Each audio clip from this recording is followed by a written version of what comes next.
পোনপ্ৰথমে 1954 চনত আৱিষ্কৃত হৈছিল সোণালী বান্দৰ। এই আপুৰুগীয়া বান্দৰৰ প্ৰজাতিটো ভাৰতবৰ্ষত মূলতঃ পশ্চিম অসম, ভূটানৰ পৰ্বত অঞ্চলত পোৱা যায়। এই প্ৰাণীবিধৰ দৈহিক গঠন তথা বিস্তৃতি সম্পৰ্কে গি আৰু খাজুৰীয়াই প্ৰথম বৈজ্ঞানিক তথ্য আগবঢ়াইছিল। এই প্ৰাণীবিধক ভাৰতীয় বন্যপ্ৰাণী আইন অনুসৰি সৰ্বোচ্চ প্ৰতিৰক্ষা আগবঢ়োৱা হৈছে।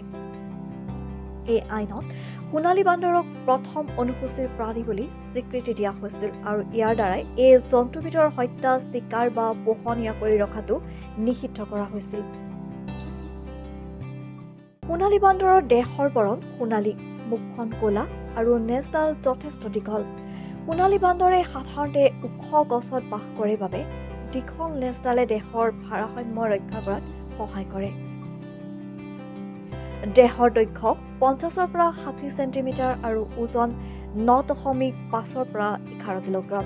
সোণালী বান্দৰ এবিধ তৃণভোজী প্ৰাণী, প্ৰধানতঃ ফল-মূল, গছৰ পাত, গুটি আৰু ফুল খাদ্য হিচাপে গ্ৰহণ কৰে। ই সাধাৰণতে 8 পৰা 50টা প্ৰাণীৰ দলত বসবাস কৰে। সোণালী বান্দৰ এবিধ বিলুপ্তপ্ৰায় প্ৰাণী।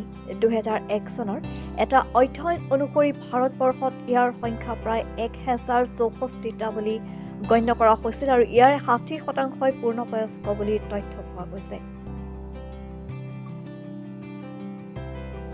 নিউজ ডেস্ক ৰিপৰ্ট, ইলেক্ট্ৰন বাতৰি।